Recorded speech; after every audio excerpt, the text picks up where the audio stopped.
Hey everybody, it's Jane Johnston with the Briar Hill Group at Remax Camosun. Good morning. Good morning. Hey everybody, Andrew Plank here with LePage. Nice to see you all. How are you doing? I had a few little technical difficulties this morning. That was fun. There was a lot of clicking going on while we were waiting. It's great. Nice weekend. Great Father's Day. Took the day off, so that was wonderful. And get to give keys again this week to clients. So that's really exciting. That's a favorite part of the job. So yes. Good. Well, as you know, we're in a shifting market. So what I thought we could discuss today, because I've had some realtors give me a call and ask me, what do you think of the price? Can you please tell me what I should be listing at? Yeah. We do this with colleagues sometimes, and I get messages from some colleagues like, hey, could you look at this virtual tour and give me some feedback? I just had that happen last week. Give me some feedback on the price here. Can you help me out here? It's nice. It's a good part of our business that there's a lot of camaraderie. You're right.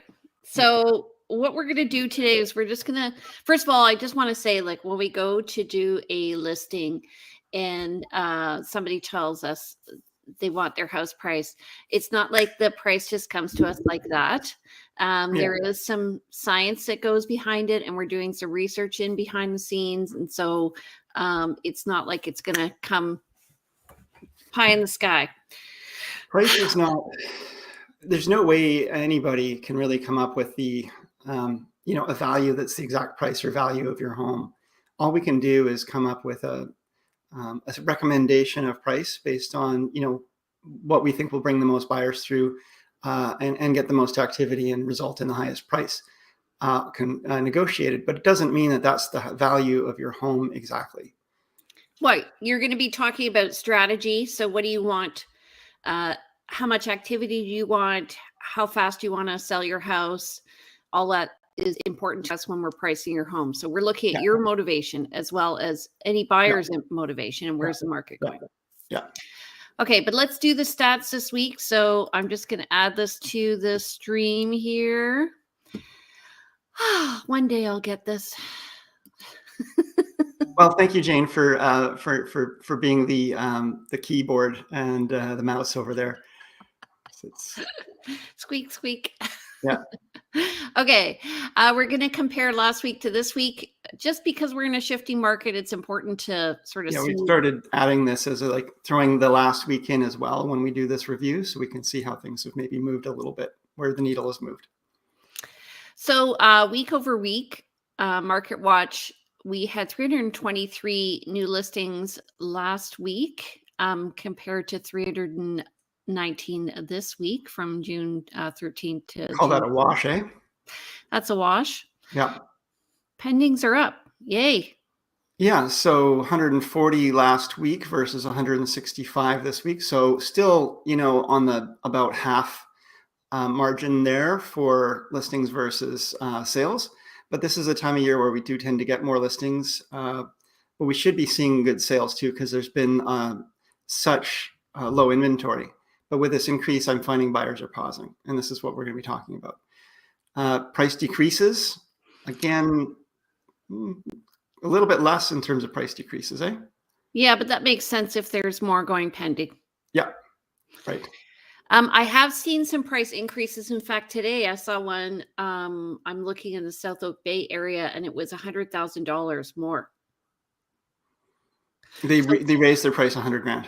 Yeah. So what that says to me, and we'll look at the pricing pyramid, but what it says is they were pricing it where they thought was at the lower end of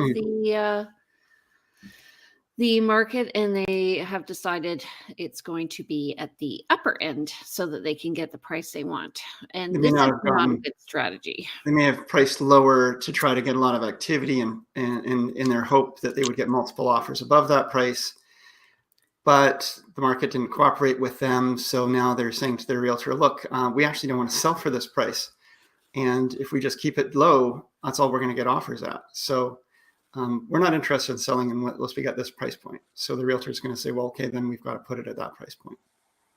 Yeah. And some expired listings. So what this means is that they've taken them off the market and probably they've relisted, or they've just decided that if they don't get their price, they're not going to list now. Yep. And then a couple withdrawn, people taking them off market. Plans change, things happen. These things come off market for various reasons. Hey, folks, this is a conversation between Jane and I, but it's also a conversation between yourselves and us. So feel free to put in your comments and questions. Whether you're a colleague or, a client or someone just watching, please participate. This is we'd love to hear from you. We always appreciate it. And this is why I hang out with Andrew. He's such a nice guy. Okay. Last week we had 234 unconditional sales, and we're up to 393. So that's good. We're still down way from last year where we were at 942. Yeah, so we're June 20th today, 393 sales as of June 20th, so 2/3 through the month. So round that forward, you probably get 600 unconditional sales at the end of the month, as opposed to 942 last year in June. Last month, in terms of new listings, we had really low, 547. That's compared to 1,208 from the year before. We're already at 873 new listings so far this June. So I think we're going to be probably just a little bit lower, but not too bad, not too off compared to last year. And the total active listings so far this month, we're at 1,935, and this is up from last year at 1,375. So that's good. Yeah, and we're up about 57 listings over last month. So our inventory is growing, not massively, but it is growing. Right.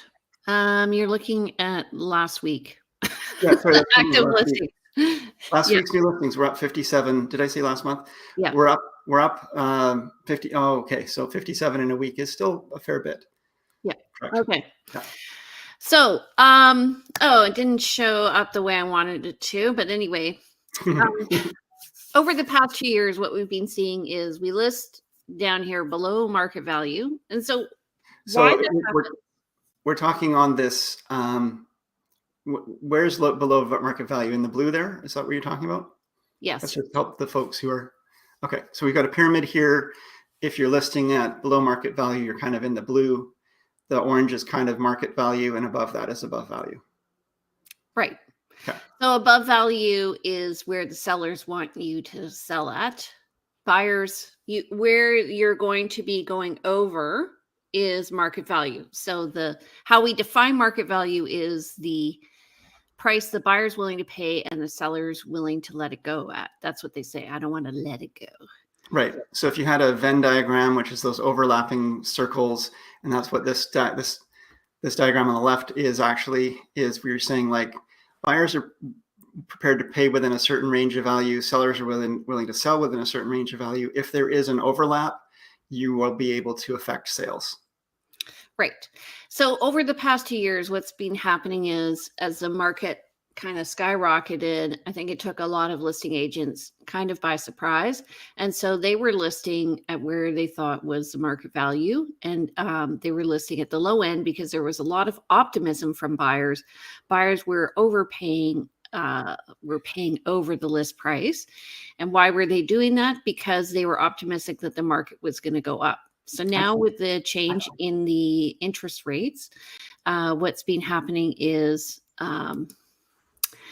this top buyer here, the outlier buyer, has gone away. So right up here, and people have been listing higher now where they think so they were listing and selling, and now they're listing and selling. Does that make sense? Sure. So people are listing too high, which is why we're seeing the price reductions happening. The agents are listing where properties were formerly selling, but it was an outlier buyer, as you can see here, who affected the sale. We've had, to continue using hand analogies, we've had properties listing here and then buyers offering here. And then, so that means that the sellers are now going to list here again because they're saying this is the new normal. And then buyers are still going here, and it just keeps pushing up. And we've reached a point where now sellers are saying, well, I'm going to list here. And buyers are saying, I'm no longer going here. I'm actually here. Right. Exactly. So where do you want to list as a listing agent? That's the question. If the seller listing too high, they're going to not get any viewings. That's what we're finding. And so my thought is we need to list right in the market value where we think things are right now, not where we anticipate the sale is going to be, but where the actual sales are happening. It's really important that sellers understand that there's markets, there's the sort of the macro and micro market, and we can have little blips where, things get really busy again and then they slow down. What is the overall picture versus what's going on in this moment when we're looking at comparable sales and so forth. But if the market's going down, and I have a great video of this somewhere in my YouTube, I've shared it here on this show before, but if the market's actually going down and you list right at market value, 2 weeks later, you're going to be above market value. You're going to be overpriced.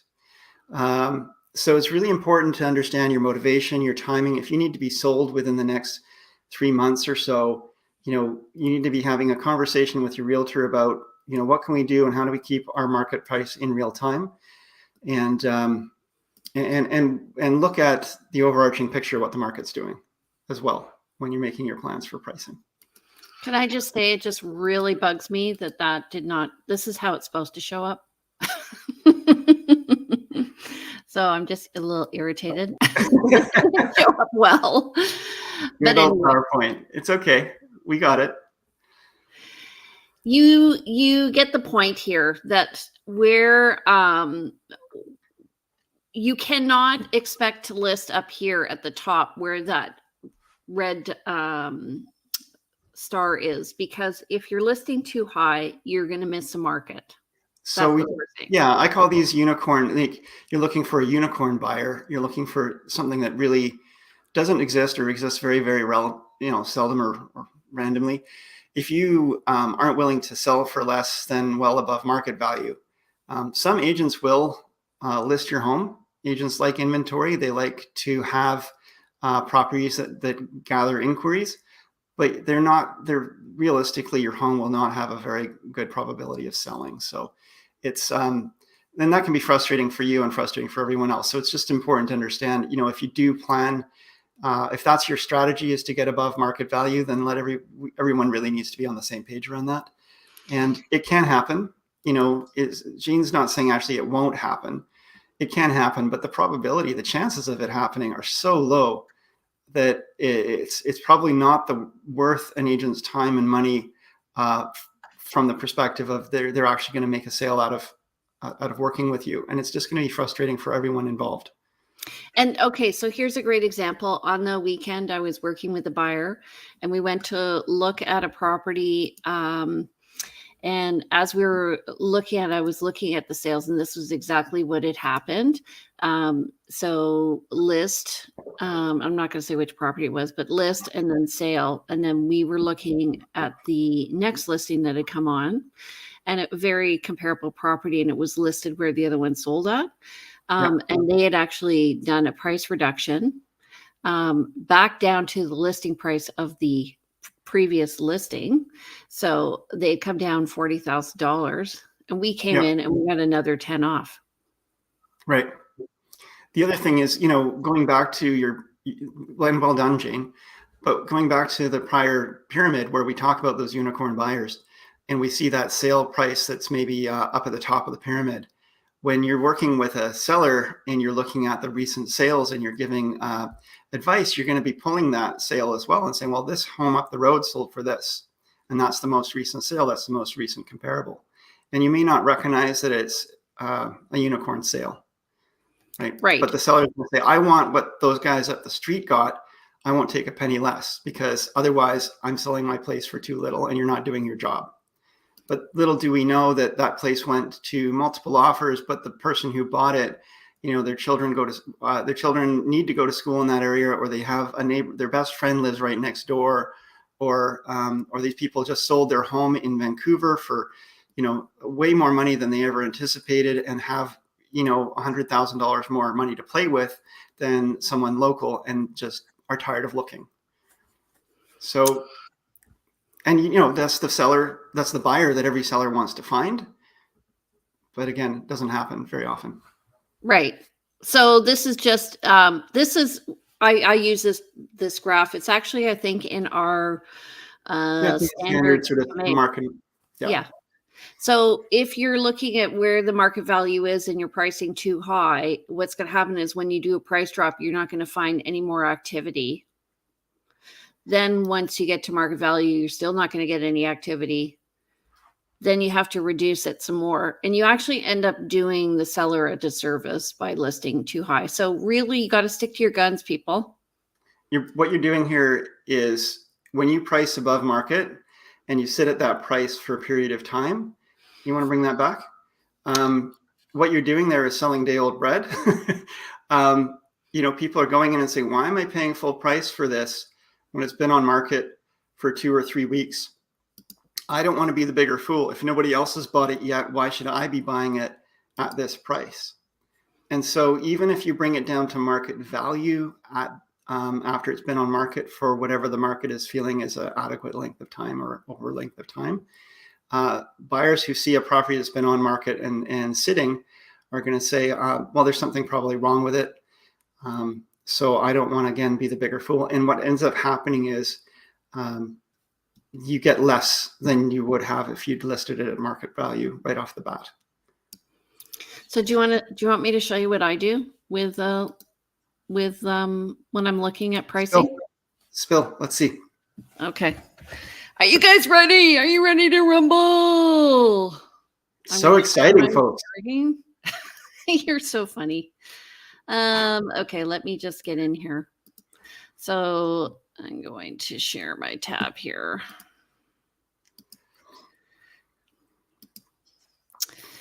And I'm doing this because I think that we really have to just think what's the best for our clients. Can you see my matrix tab? I can see your tab.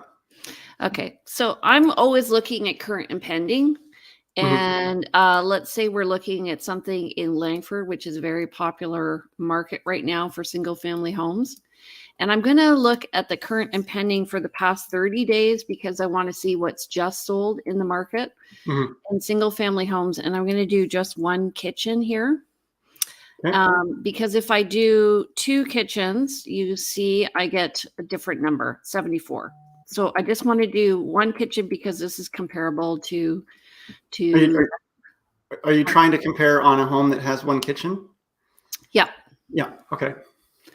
Which will affect the financing. So then when I'm looking at, I look at the range. So we're 770, and this is just the big picture here. And we're way up to 3,280,000. And I can see where the activity is happening here. You can see there's activity happening in the 1.1 to 1.15 range. And what are the list of sales? But relatively speaking, I'm also seeing, okay, well, there's not a lot happening. So I'm going to go in and just refine it. And we're going to look at the finished square footage. And I'm going to, again, do a range. And 3 to 4 bedrooms. And we're going to do 2 to 3 bathrooms. And that brings me down to 15 matches. And I can see, all of a sudden when I'm looking, I've refined it even more. And then I start looking even further into like, what is the age that it's built? This is a custom display that I have. And looking, I can see the square footage is almost the same. So when I'm going to be talking to a seller, I want to look at, what else, if I go pending longer, 23 matches, I can again see this is where the activity is. Yeah. So I like to say, when I'm looking for comparable properties, I look to look by proximity in like how far is that from the actual property in terms of neighborhood. Like you're looking in Langford, you're not looking in Souk or in Sydney. And I also like to look in proximity for time, which is what you're also doing. You're looking within the last 30 days. You don't want to be going and saying, well, this house sold in a year ago, and therefore it's going to be a comparable, usable for price. I do, if it's close by, I'll give more weight to an older listing. If it's on the same street, I'll sometimes look even as far as a year back, just so I can get an idea of the history and share that. But it's less goes into my idea of pricing and more into just, here's some more information for us to go on and understand. Yeah. The other thing I like to do, Jane, and I'm sure you do this, is just to go through all these and look at it and say, look, if I'm considering that let's play with some numbers and let's say, let's think that this one is going to sell for, we're going to propose 1.1 million as a listing price. And then go through that list and say, if I had 1.1 million, would I find more examples of properties I would be rather buy than this property I'm going to be listing for 1.1 million? Then, and this isn't exactly about comparables, because you can't exactly compare it, but you can look at value and say, these ones seem like they're better value at 1.1 million than what I'm proposing. So maybe I'm a little high. Or these ones all seem like, nowhere near as good. Okay, so the other thing is when looking at condos, so I'm looking at 2-bedroom, 2-bath, and this is what a buyer does. They go, I have this much to spend. So let's say $800,000. So if I'm a buyer, what am I going to see that's out there? And then I'm going to look at the criteria. Is it rentable? So if it's rentable, yes. Is it unrestricted? That's what we're looking for. That brings us down to 62. And then looking at the price range again, and then looking for that, I'm going to look at year built. So we're going to have a different type of condo after 2000, a different style, different layout. And then seeing where the activity is happening. And for that, we're really going to be looking at price per square foot. Yep. And seeing, where do we fit price per square foot? And if we're not getting the showings, what's happening? What can we do? Where can we let the seller know where the activity is happening in the pricing? And that really gives us, and then we can refine it further in terms of area. So this is, you just said something that really speaks to, the part of the, our topic today is how to sell and list in this market. And what we're talking here is something about a little bit about process and pricing, but you also spoke to the fact that, there needs to be a lot of communication in this market, especially with sellers, to say, here's where we're at and here's what's been happening.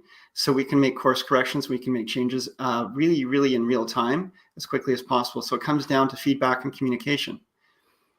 Yeah. And, Jane, I don't know about you, but in the social media, realtor social media groups that I'm involved in, I see a lot of people commenting about, hey, does anybody have a template for seller reports? Because it's been a couple of years since I've needed them. Yeah. So we have a template letter that we send out once a month if something doesn't sell. So, just make up a letter, an email, and then fill in the blanks, and you can go and look at all your stats online and draw those. And then there's a lot of different places we get stats from to show how much activity, here's how many showing requests we've had. Here's how many showings we've had. Here's how many visits you've had on realtor.ca. Here's how many views you've had on Matrix from the client portals. So, this is how many people have landed on your virtual tour. So we can provide that kind of feedback. And some of it we can compare to kind of a typical listing, you might say, and say, okay, well, you know what? We're not getting the activity we'd really like to see. Right. And so why? Yeah. And why? What's going on here and what can we do to shift this up? Yeah. Okay. So I hope that was instructive to everybody. We're trying to keep these shorter and sweeter. If you have any questions, you can reach out to Andrew or myself. And Andrew, how do they get in touch with you? Folks, you can reach me at 250-360-6106. That's 250-360-6106. Email info@andrewplank.com, or check out the website andrewplank.com, which hosts these videos, has links to bio and more video information, lots of blog posts. And Jane, yourself, how do people reach you? Everybody, my name is Jane Johnston. I'm with the Briar Hill Group at RE/MAX Camosun. You can give me a call, 250-744-0775, or you can reach me at briarhillgroup@gmail.com. I have two websites. One is briarhillgroup.com, which talks about listing and selling homes. And then the other one is vancouverislandtime.com, where we will be hosting all these videos and also information about neighborhoods. Thank you so much. And don't forget, every Monday, we should be here. Subscribe to us, please. Thanks, everybody. Jane, enjoy your week. Good to see you again. Yeah. Have a great week. Bye. Thank you. Bye.